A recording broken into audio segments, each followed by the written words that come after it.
오늘 주시는 하나님의 말씀은 스가랴 4장 1절에서 14절입니다. 다 같이 일어나셔서 한 절씩 교독하겠습니다. 내게 말하던 천사가 다시 와서 나를 깨우니 마치 자는 사람이 잠에서 깨어난 것 같더라. 그가 내게 묻되 내가 무엇을 보느냐? 내가 대답하되 내가 보니 순금 등잔대가 있는데 그 위에는 기름그릇이 있고 또 그 기름그릇 위에 7 등잔이 있으며 그 기름그릇 위에 있는 등잔 위에 7 관이 있고 그 등잔대 곁에 2 감람나무가 있는데 하나는 그 기름그릇 오른쪽에 있고 하나는 그 왼쪽에 있나이다 하고 내게 말하는 천사에게 물어 이르되 내 주여 이것들이 무엇이니까 하니 내게 말하는 천사가 대답하여 이르되 내가 이것들이 무엇인지 알지 못하느냐 하므로 내가 대답하되 내 주여 내가 알지 못하겠나이다 하니 그가 내게 대답하여 이르되 여호와께서 스룹바벨에게 하신 말씀이 이러하니라. 만군의 여호와께서 말씀하시되 이는 힘으로 되지 아니하며 능력으로 되지 아니하고 오직 나의 영으로 되느니라. 큰 산아 내가 무엇이냐? 내가 스룹바벨 앞에서 평지가 되리라.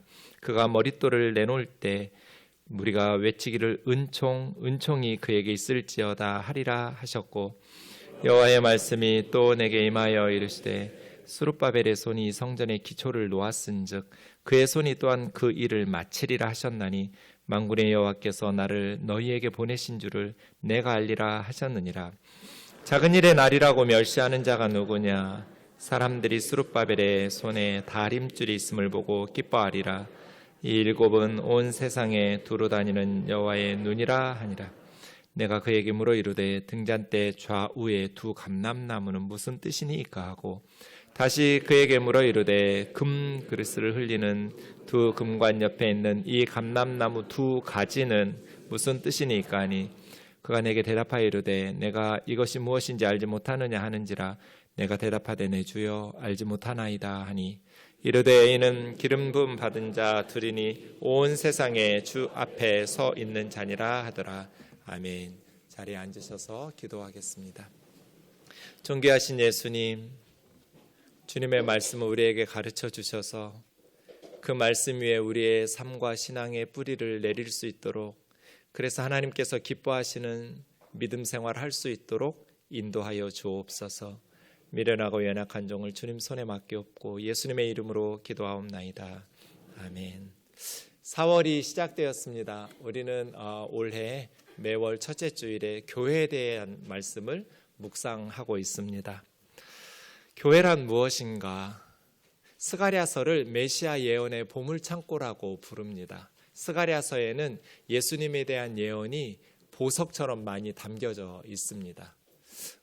스가랴서는 1장 7절에 보면 다리오 왕 2년에 하나님의 종으로 부르심을 받아서 말씀을 전하기 시작했습니다. 페르시아 왕 다리오 2년은 주전 520년입니다. 구약의 역사를 보시면 이스라엘 백성들이 바벨론에게 멸망한 후 70여 년간 바벨론에서 포로로 노예처럼 살고 있다가 이제 다시 고레스 칙령에 의해서 예루살렘으로 돌아왔습니다. 하나님의 역사를 다시 시작하겠다는 부푼 꿈을 안고 돌아왔지만 현실은 너무나 막막했습니다. 그래서 솔로몬 성전이 무너졌던 그곳에 제2성전인 스룹바벨 성전을 짓기 시작했는데 기초도 제대로 닦아놓지 못하고 15, 16년 동안 중단하고 있었습니다. 어지간했으면 성전 공사를 완성하려고 했을 텐데 상황이 너무나 열악했어요.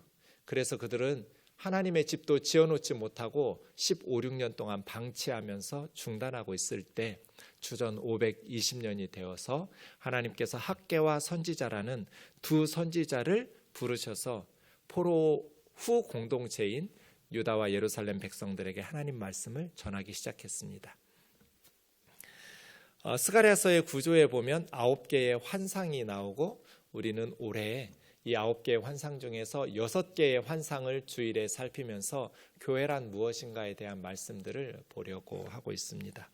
다 주일에 살피지 못하는 스가랴서의 말씀들은 제가 금요 기도회 때마다 본문 하나씩 설교하고 있습니다. 환상을 기록한 성경 부분은 계시문학이라고 합니다. 이 계시문학의 특징은 초월성입니다. 초월한다는 건 얽매이지 않는다는 뜻이죠. 그러면 무엇을 얽매이지 않는가? 시간과 공간에 얽매이지 않는 초월성을 가집니다. 생각해 보면 너무나 당연한 얘기입니다. 보통 우리 육신의 눈으로 볼 수 없는 하나님께서 환상 속에서 보여주시는 것을 쓰는 거잖아요. 하나님께서 보여주시는 것이 육신의 눈으로 보는 것과 좀 다르거든요. 과거, 현재, 미래 다 보여주셔요. 그러니까 시간을 초월하죠. 하늘과 땅, 천국, 지옥 다 보여주셔요. 그러니까 공간도 초월해요. 이것이 계시문학의 특징이에요. 하나님께서 보여주시는 대로 또 들려주시는 대로 쓴 거거든요. 하나님이 보여주시고 들려주시는 것은 시간과 공간을 초월한 것들을 선지자들에게 보여주시기 때문에 계시문학을 볼 때는 문자적으로 해석하시면 안 돼요. 하나님께서 보여주시는 상징적인 것들이 무엇을 의미하는지 바르게 해석하면서 성경을 보는 것이 중요합니다. 우리 1월 달에는 첫 번째 환상을 통해서 교회가 무엇인지를 생각해 보았습니다. 화석류 나무 사이에 한 사람의 모습으로 예수님이 서 계셨습니다. 여호와라고 부르는데 사람의 모습이었어요. 하나님인데 사람이에요. 그러니 메시아이신 예수님이시죠. 그 주님께서 화석류 나무 사이에서 교회를 위해서 기도하고 중보하며 계셨습니다. 화석류 나무는 이스라엘 주변에서 흔히 볼 수 있는 나무입니다. 종려나무나 감람나무 같은 것입니다. 주로 이스라엘 백성들이 초막을 지을 때 화석류 나무나 종려나무, 감람나무 이런 것들을 가져다가 초막을 지었습니다. 원래 예루살렘 성전은 레바논의 백향목으로 지어야 됩니다. 솔로몬 성전처럼. 그런데 70년 동안 노예처럼 포로지에서 살다 돌아온 그들에게는 레바논의 백향목을 살 만한 돈이 없었습니다. 그래서 중단하고 있었던 거예요. 그런데 선지자들이 등장하면서 주변에 있는 산의 나무들을 가져다가 성전을 지으래요. 화석류 나무 같은 것들이죠. 그래서 제2성전인 스룹바벨 성전은 잡목 성전으로 지었습니다. 레바논의 백향목으로 지었던 솔로몬 성전과는 비교할 수 없을 만큼 초라했습니다. 그런데 첫 번째 환상에서 그 화석류 나무 같은 이스라엘 백성들에게 주님이 계셨다는 것을 보여주시는 거예요. 교회란 무엇인가? 비천하지만 화석류 나무처럼 초라하지만 예수 그리스도를 모신 공동체가 교회라는 것을 가르쳐 주었습니다. 화려한 건물보다 예수 그리스도의 함께 하시는 임재를 사모하는 교회가 성경적인 건강한 교회입니다. 우리 우면동 교회가 늘 예수님의 임재, 예수님께서 동행하시고 함께 해주시는 것들을 사모하는 교회가 되기를 주의 이름으로 축원합니다. 우리의 모습은 화석류 나무처럼 초라하고 남달리 뛰어난 것이 없어 보이지만 교회는 주님이 계시고 주님께서 그들 가운데 서셔서 그들을 위해서 하나님 앞에 중보하며 기도하고 계시기 때문에 거룩한 하나님의 공동체가 된 것입니다. 2월에는 우리 세 번째 환상을 통해서 한 소년이 측량줄을 잡은 것을 보았습니다. 어디 가냐 했더니 예루살렘 간다는 거예요. 예루살렘을 공사하겠다는 뜻입니다. 그때 천사가 그 소년에게 새롭게 재건될 예루살렘은 성곽 없는 성읍이 되어야 된다고, 플라자가 되어야 된다고 말씀하셨습니다.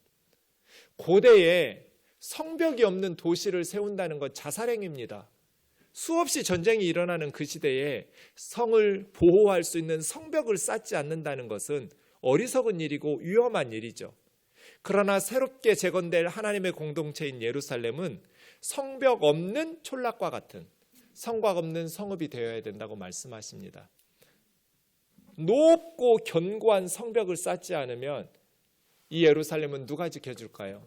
하나님께서는 내가 불로 둘러싼 성곽이 될 거라고, 그리고 내가 그 가운데 영광이 될 거라고 응답하셨습니다. 이게 교회였습니다. 교회란 문도 없고 빗장도 없는 성벽 없는 성읍 플라자여야 한다고 말씀하십니다. 그러면 불안한데요? 그렇지 않습니다. 하나님께서 불성곽이 되어서 지켜주신다는 약속의 말씀을 신뢰하면서 살아가기 때문에 성벽을 허물 수 있습니다.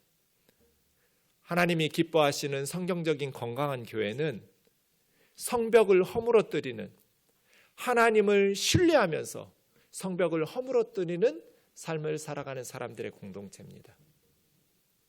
사람들이 불안하니까 높고 견고한 성벽을 쌓아요. 대개 돈으로 쌓고 권력으로 쌓죠.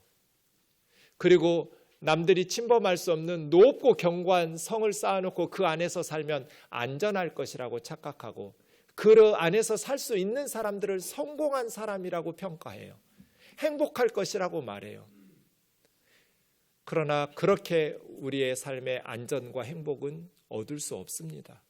아무리 돈과 권력으로 견고한 성읍을 쌓고 그 안에서 살아도 다 뚫려요. 우리는 하나님이 사면의 불성곽이 되어 지켜주시는 것을 신뢰함으로 성벽을 헐어버려요. 불안할 것 같지만 하나님의 백성들을 공격하러 오는 사람들에게 하나님의 불성곽으로 화상을 입혀요. 하나님께서 지켜주시고 보호하여 주심을 믿을 때 참된 평안을 누릴 수 있어요. 그렇지 않으면 불안하고 두려워요. 그래서 아이들에게 어려서부터 두려움을 심어주니까 아이들이 성벽을 쌓느라고 경쟁을 해요. 높고 견고한 성벽을 쌓으면 자기 인생이 성공한 줄 알고 안전할 것으로 알지만 공허하고 허무해요. 참된 이웃을, 참된 친구를 사귀지 못했기 때문에, 다 경쟁 상대로 만들어버렸기 때문에 외로워요. 우리는 아이들에게 그렇게 가르치면 안 돼요. 사면의 불성곽이 되어 지켜주시는 하나님을 신뢰하고 담장을 허물어버려서 이웃과 더불어 함께 어울려서 살아갈 수 있도록 교회, 우리끼리 똘똘 뭉쳐서 성벽을 쌓는, 세상의 물질과 권력과 어떤 영적인 것들을 쌓아가지고 안전하고 성공하고 우리들의 명예를 드러내는 공동체가 아니라 그러한 성벽 다 허물어버리지만 하나님께서 불성곽이 되어 지켜주심을 신뢰하고 편안하게 살아가는 사람들, 이웃을 돌아보며 더불어 함께 행복하고 더불어 함께 성공하기를 꿈꾸면서 살아가는 사람들, 교회입니다. 3월에는 우리 네 번째 환상을 통해서 불에서 꺼낸 그슬린 나무라고 말씀하시는 것을 보았습니다. 환상 속에서 대제사장 여호수아가 하나님 앞에 서서 예배를 인도하고 있는데 더러운 옷을 입고 있었습니다. 사탄이 여호수아의 죄를 하나님 앞에 고발하면서 참소했습니다. 그때 하나님은 사탄을 꾸짖으시면서 여호수아를 불에서 꺼낸 그슬린 나무라고 말씀하셨습니다. 가끔 예배를 앞두고 사탄이 제 마음속에서 정죄할 때가 있습니다. 너 같은 게 목사냐? 너같이 더러운 죄인이 감히 예배를 인도하고 설교를 한다고? 너 같은 것이 인도하는 예배를 하나님이 받아주시겠냐?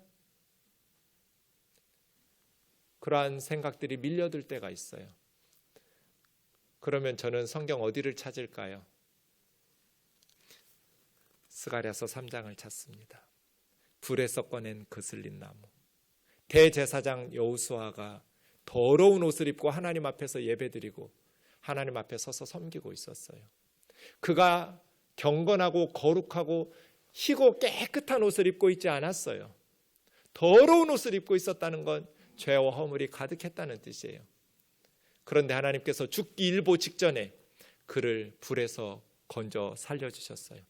더러운 옷을 벗겨주셨고 깨끗한 옷을 갈아입혀 주셨어요. 머리에 관을 씌워주셨고 하나님을 섬기기에 부족함이 없도록 세워주셨어요. 이게 교회.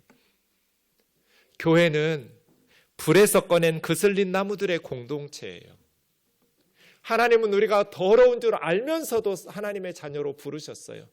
우리가 양심껏 착하고 선하게 살기 때문에 부르신 것 아니에요. 우리가 하나님의 말씀에 순종하면서 경건하게 살기 때문에 하나님의 자녀로 삼아주신 거 아니에요. 여호수아처럼 더러운 옷을 입고 있었지만 하나님께서 예수 그리스도의 십자가의 보혈로 깨끗하게 하시고 예수 그리스도의 의를 힘입어 하나님을 예배하며 섬기는 공동체로 세워주셨어요. 우리 우면동 교회는 거룩한 사람들의 공동체가 아니고 의로운 사람들의 모임이 아니에요. 더러운 옷을 입고 날마다 죄를 짓고 살지만 그렇기 때문에 우리 주 예수 그리스도의 십자가의 보혈을 의지하고 이 죄인을 사랑하셔서 이 죄인을 대신하여 십자가에 못 박혀 죽으신 예수 그리스도의 의를 힘입어서 주를 예배하고 섬기는 공동체인 줄 믿습니다. 우리를 신뢰하고 우리의 믿음과 경건과 거룩을 의지하면 넘어져요. 하지만 죄인인 우리를 위해서 십자가에 못 박히신 하나님의 아들 예수 그리스도를 바라보면, 예수 그리스도를 의지하면서 믿음으로 살아가려고 하면 언제나 우리는 불에서 꺼낸 그슬린 나무의 은혜를 체험하게 될 것입니다. 교회, 용서받은 죄인들의 모임이지요. 불에서 꺼낸 그슬린 나무들의 공동체예요. 죽기 일보 직전에 예수 그리스도의 십자가의 보혈로 죄사함 받고 구원받은 하나님의 백성들의 공동체입니다. 오늘 4월에는 5번째 환상을 보겠습니다. 1절에서 5절까지는 환상의 내용입니다. 천사가 다시 와서 잠에서 깨우듯이 환상 속에서 스가랴 선지자를 흔들어 깨웁니다. 그리고 내가 무엇이 보이느냐고, 내가 무엇을 보느냐 하고 질문을 던집니다. 스가랴 선지자가 잠에서 깨듯이 일어나서 보니까 순금 등잔대가 보이는 거예요. 금으로 만든 등잔대, 촛대입니다. 메노라라고 하는 금촛대를 보았어요. 근데 자세히 보니까 그 위에 기름 그릇이 하나 있어요. 그 기름 그릇 위에 7 등잔이 있고, 그릇 위에 있는 등잔을 위해서 7개의 관 호스가 연결되면서 불을 밝히고 있는데, 그 메노라 금 등잔대 좌우에 올리브 나무가 있는 거예요. 그래서 그 올리브 나무에서 올리브 기름을 계속 이 그릇에 주입하고 있었어요. 공급하고 있었고, 그 올리브 나무의 기름의 공급을 받아서 이 금촛대가 계속해서 빛을 비추면서 밝히고 있었습니다. 이 모습 본 거예요. 뭐가 보이느냐? 금 등잔대가 보이는데요. 그 위에 그릇이 하나 있고, 좌우에 올리브 나무에서 관으로 2 가지를 통해서 연결되어 있는 곳을 통해서 계속 기름이 공급되고 있고, 7개의 그릇에서 불이 켜지고 있는, 그 7개의 대접 위에 7개씩이니까 사실은 49개의 불이 켜진 거거든요. 근데 그 그림은 제가 인터넷을 아무리 뒤져도 안 나와가지고 다 7개 초복불밖에 안 켜졌어요. 49개예요. 어쨌든 그런 금촛대 본 거예요.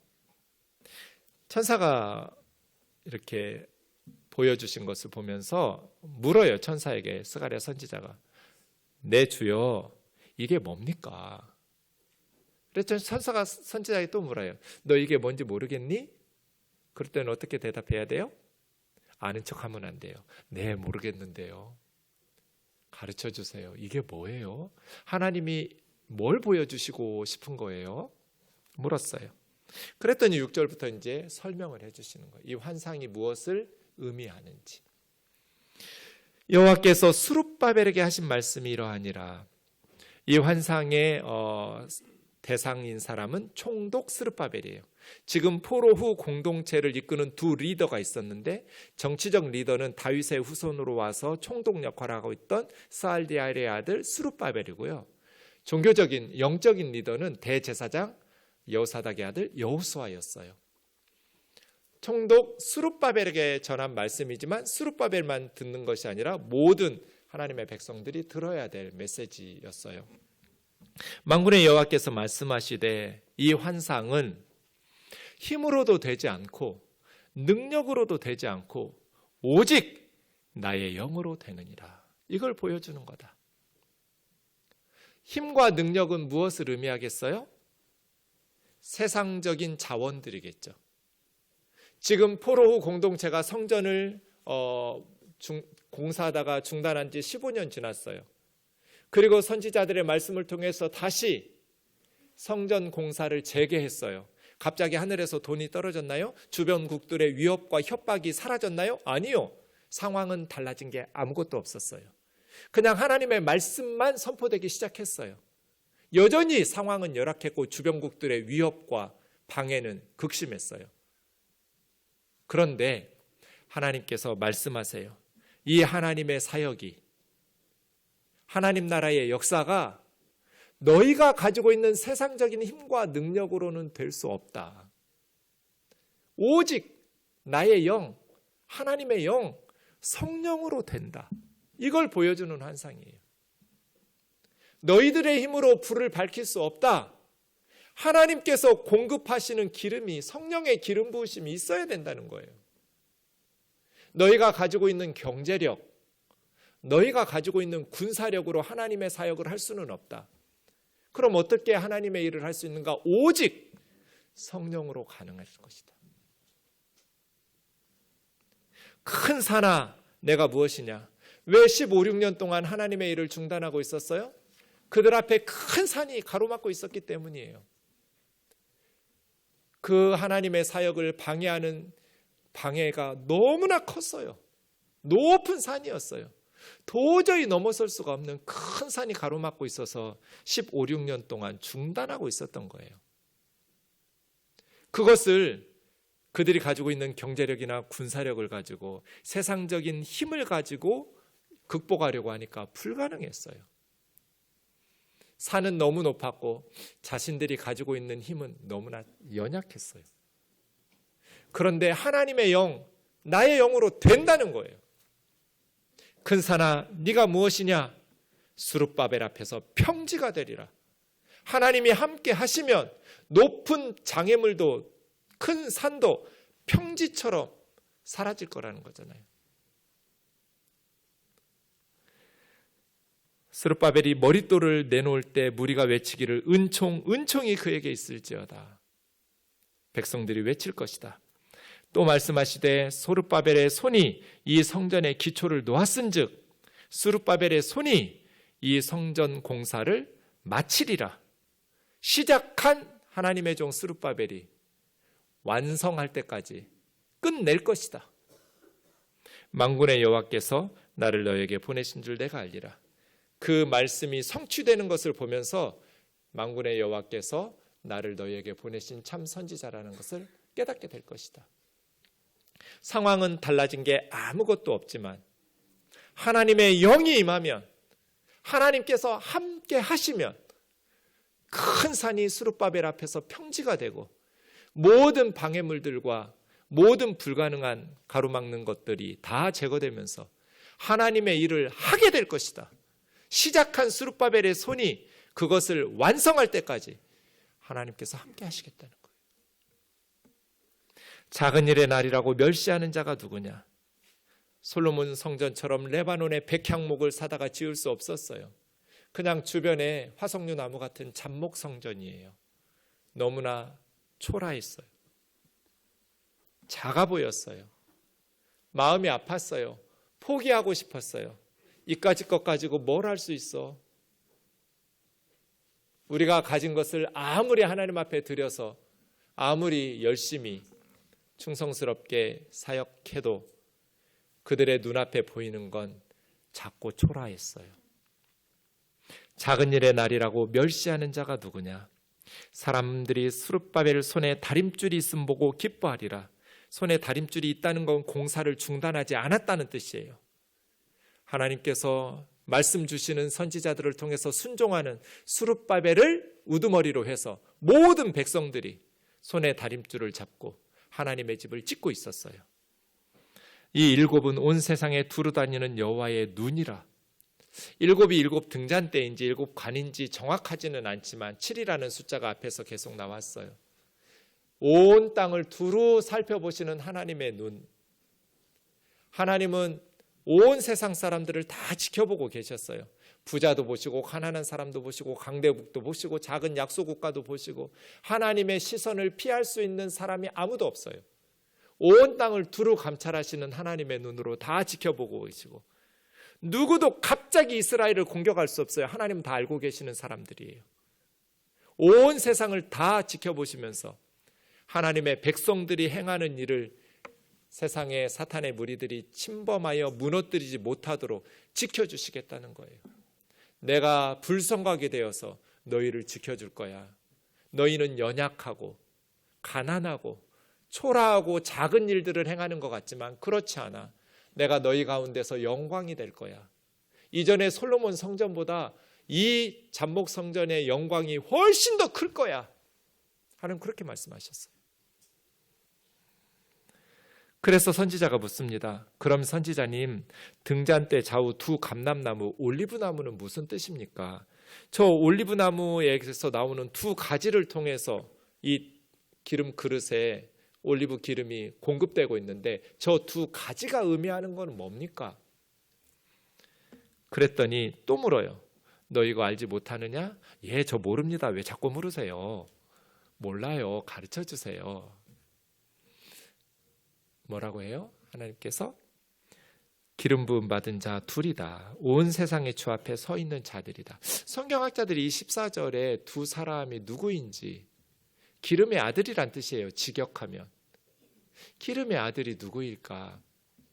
전통적으로 모든 성경학자들 대부분은 기름 부음 받아서 세움 받은 대제사장 여호수아, 그리고 스룹바벨은 왕은 아니지만 다윗의 후손으로 와서 왕의 역할을 하고 있는 총독 스룹바벨, 두 사람이라고 봅니다.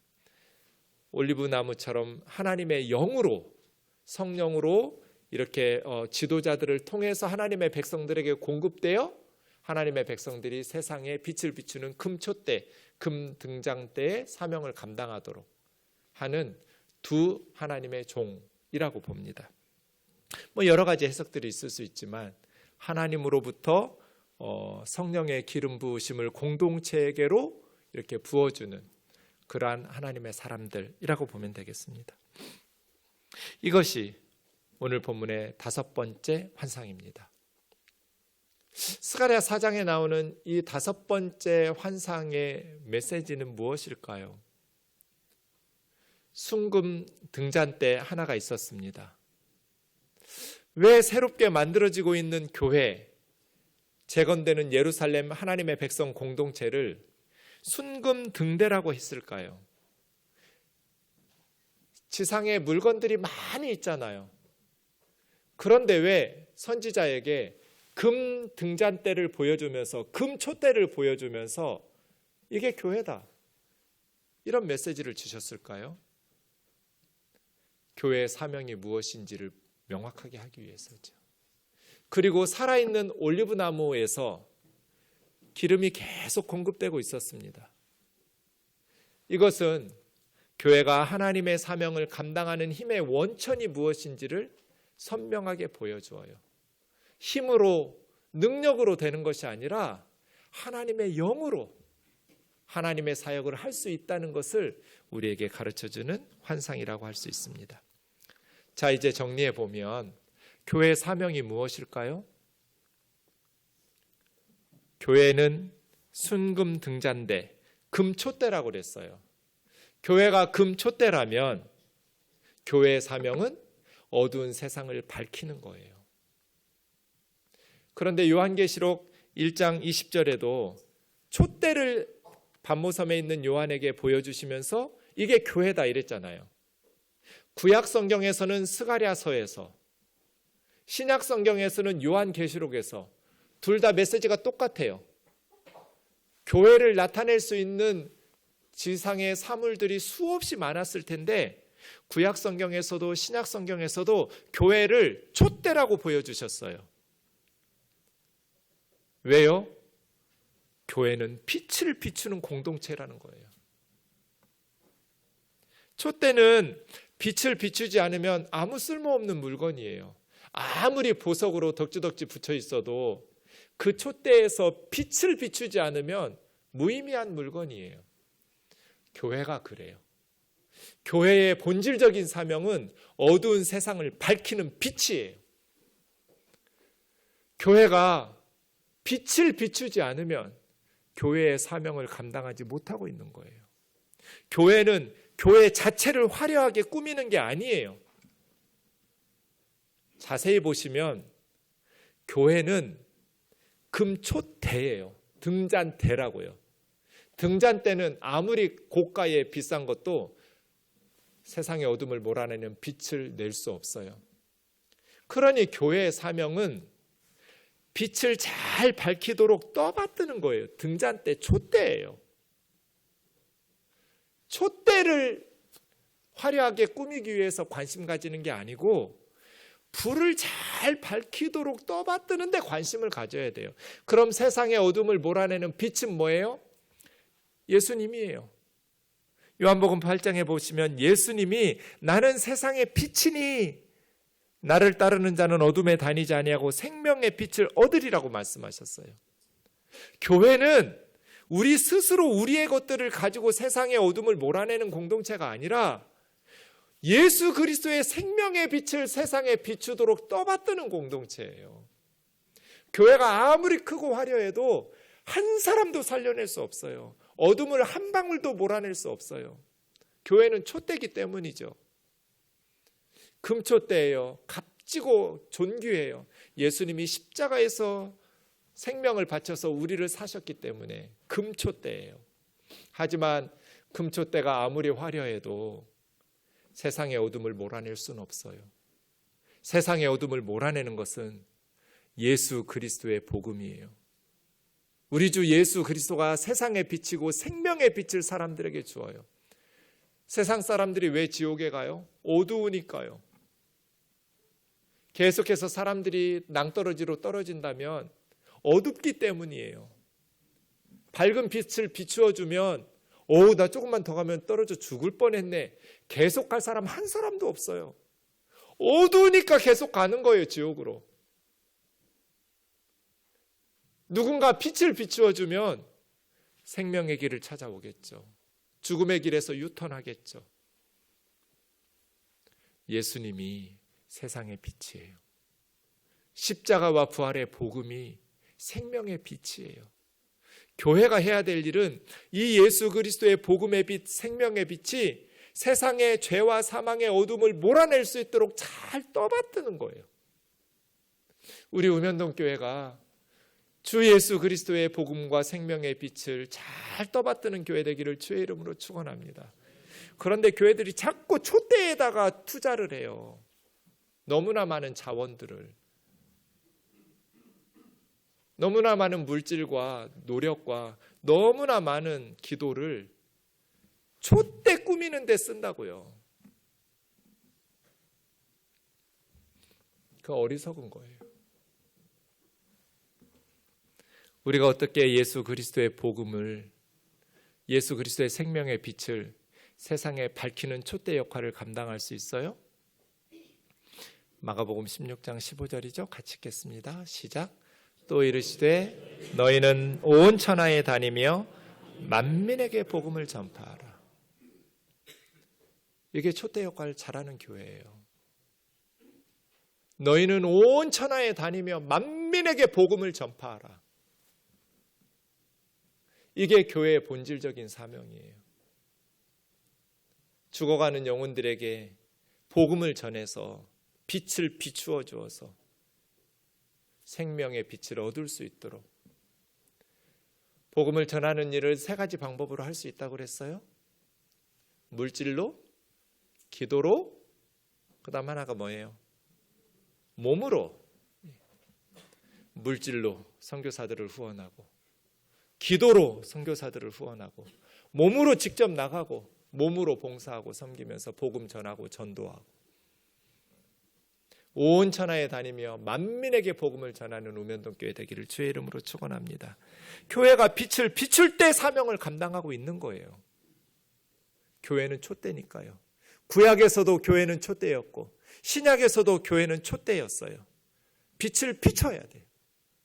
그런데 교회가 부패하고 타락해서 이 복음의 빛을 자꾸 꺼뜨리면 어떻게 할까요? 교회 때문에 예수를 안 믿어. 예수 믿는 사람들이, 믿음 없는 사람들이, 젊은이들이 다 교회를 떠나고 예수님을 포기해요. 그러면 어떻게 해야 될까요? 촛대가 촛대 역할을 제대로 감당하지 못하면 촛대를 꺾어버릴 각오를 가지고 예수 그리스도의 생명의 빛을 꺼뜨리지 못하도록 막아내야 돼요. 촛대가 중요한 게 아니에요. 그런데 많은 교우들이 이 촛대 살리느라고 복음을 꺼뜨려요. 빛을 꺼뜨린다고요. 교회 지키느라고 부패하고 타락한 목회자들과 부패하고 타락한 교회의 모습들을 방치해요. 교회 지킨다고, 촛대 지킨다고 많은 사람들이 세상의 손가락질을 받고 그렇게 비난을 하고 예수님에게서 멀어지는데도 촛대 지키겠다고 어리석은 선택들을 하는 모습들이 너무 많아요.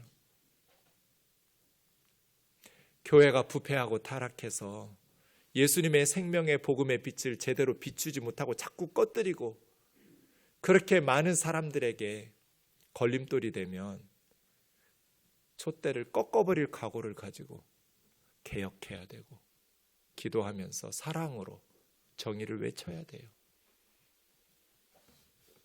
교회는 어떻게 하나님의 사명을 감당할 수 있을까요? 오늘 이 5번째 환상은 교회의 사명이 뭐냐? 촛대다. 어두운 세상을 밝히는 빛이다. 그럼 그 하나님의 사명을 어떻게 감당할 수 있느냐? 3가지로 본문에서 이야기하고 있어요. 6절에 보면 나의 영으로, 세상적인 자원으로 할 수 없다는 것을 가르쳐줘요. 어떻게 한국 교회가 하나님 기뻐하시는 건강한 성경적인 교회가 될 수 있을까요? 어떻게 한국 교회가 역사의 희망이 되고 민족의 희망이 될 수 있을까요? 우리가 가진 힘이나 능력으로가 아니고 하나님의 영으로 될 줄로 믿습니다. 이걸 빨리 깨달아야 돼요. 내 힘으로 할 수 있다고 착각하면 착각할수록 될 것 같은데 안 될 거예요. 제가 개척하고 될 줄 알았거든요. 왜냐하면 제가 전에 섬기던 교회에서 청년부 전도사였는데 20여 명의 청년들이 100명까지 늘어났어요. 그러니 개척했으니 얼마나 제가 자신만만했겠어요. 같이 개척했던 선배 형님들, 목사님들이 정말 좋았어요. 근데 안 되더라고요. 세상적인 의미로 보면 실패했어요. 형님 목사님들 다른 큰 교회 담임 목사로 가고 저만 남았는데 아무리 열심히 기도하고 전도를 해도 1년에 1명도 등록을 안 하는 거예요. 지나놓고 보니까 내가 교만한 줄 그때 그때는 몰랐어요. 지난 후에야 내가 교만했구나. 내 힘으로, 내 능력으로, 내 경험으로 될 줄로 착각하고 열심냈구나. 새벽부터 밤늦게까지 정말 교회를 위해서 열심히 기도하고 전도했지만 안 된다는 것을 알았어요.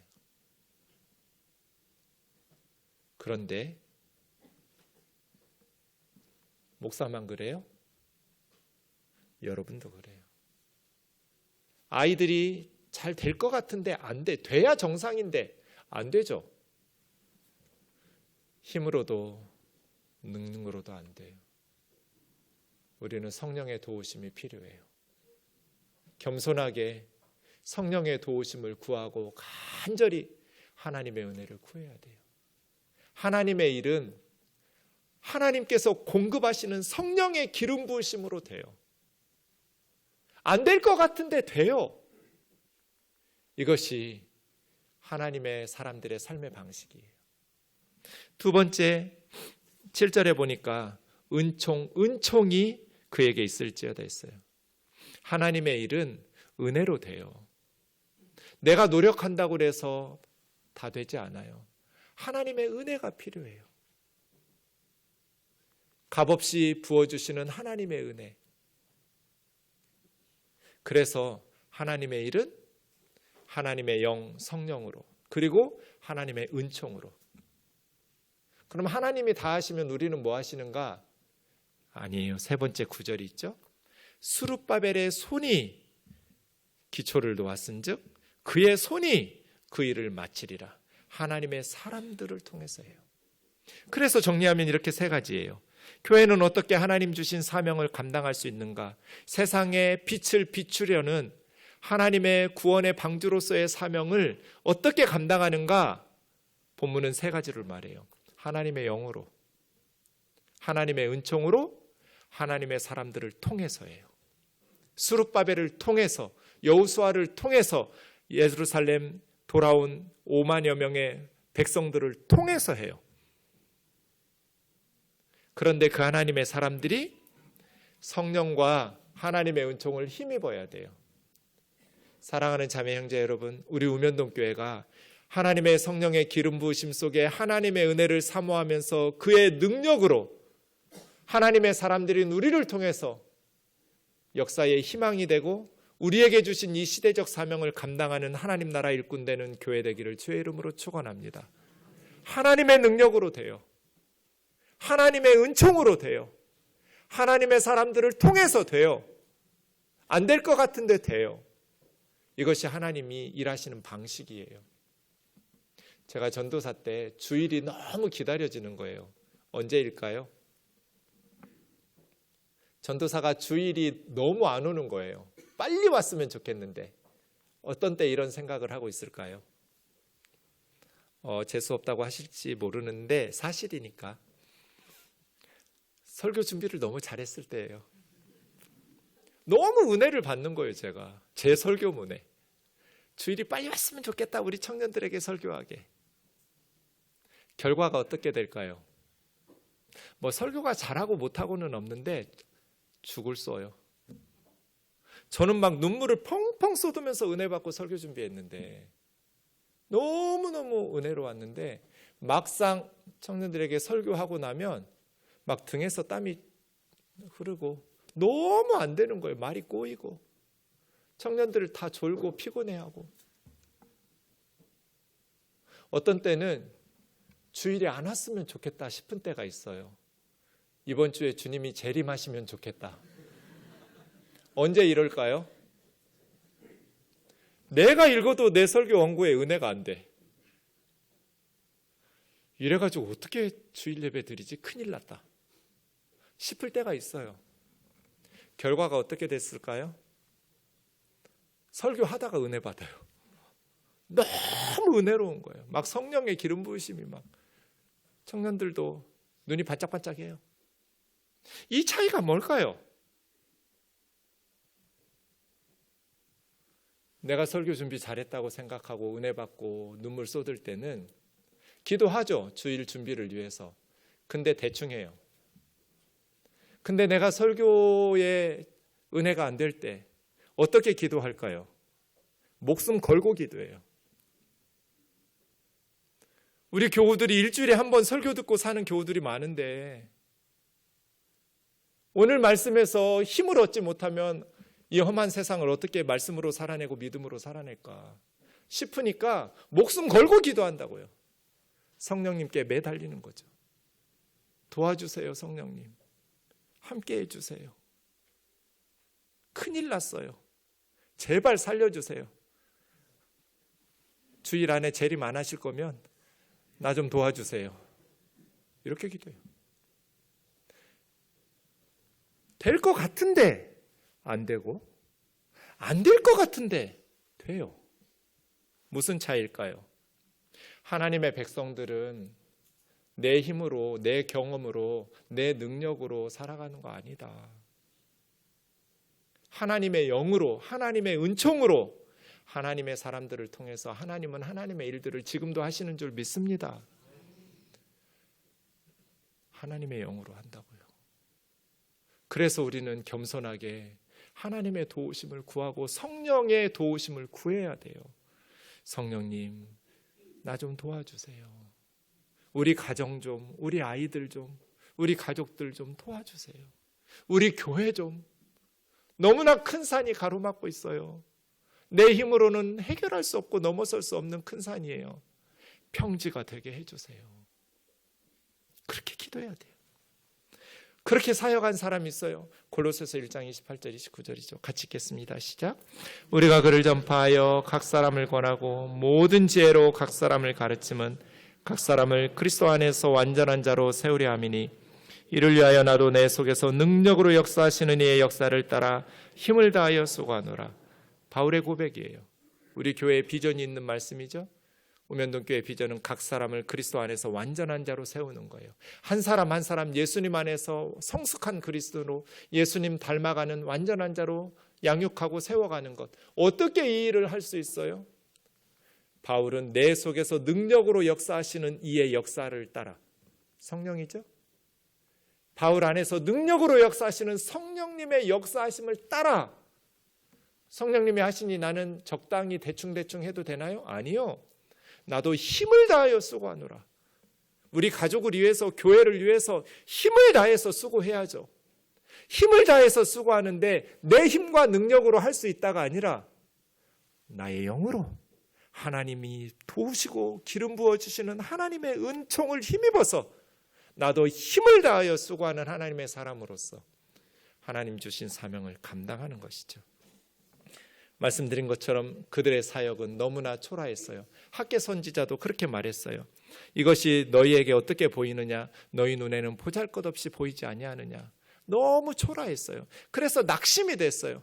이까짓 거 한다고 하나님의 일이 이루어질까? 나는 늙었고 헌금도 못하고 봉사도 못하고 나는 믿음도 없고 이렇게 이 적은 믿음, 이 적은 헌신으로 하나님의 일을 할 수 있을까? 너무나 보잘것없이 보이는데 그렇지 않다는 거예요. 스스로 굳세게 할지어다, 스스로 굳세게 할지어다 스룹바벨과 여호수아에게 말하면서 리더들이 힘을 내라고 하면서 모든 백성들아 스스로 굳세게 하여 일할지어다. 너희가 하는 일이 작고 초라해 보여도 내가 너희의 섬김을 통해서 놀라운 일을 행할 거라고. 멈추지 말라고. 작고 초라해도 결코 헛되지 않을 거라고. 스가랴도 본문 10절에서 작은 일의 날이라고 멸시하는 자가 누구냐? 그들의 눈에는 너무나 초라했어요. 잡목성전이에요. 작은 일의 날이라고 멸시하는 자가 누구냐? 큰 산 앞에서 자신들은 너무나 작았어요. 하지만 큰 산 앞에서 내가 작다고 포기하는 건 어리석은 일이에요. 왜요?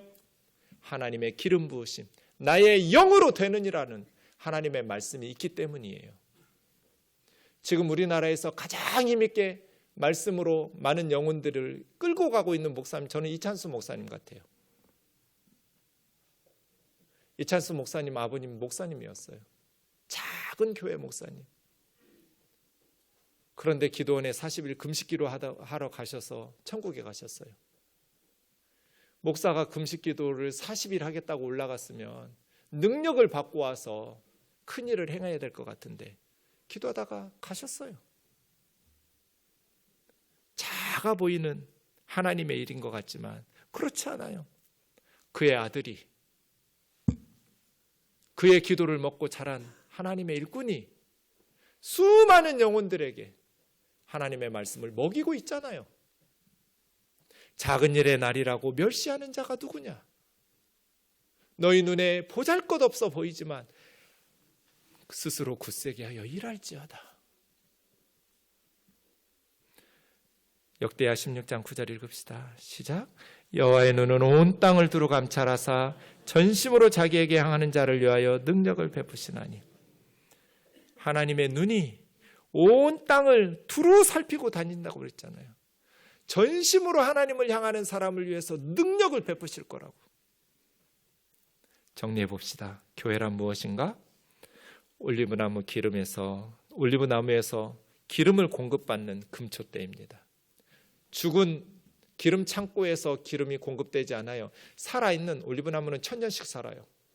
살아있는 올리브나무에서 계속해서 성령의 기름으로, 하나님의 영의 기름으로, 하나님의 은총의 기름으로, 하나님의 종들을 통해서, 하나님의 사람들 통해서 공급받는 금초대와 같이 하나님의 영과 하나님의 은총을 힘입어서 세상을 밝히는 교회가 건강한 성경적인 교회입니다.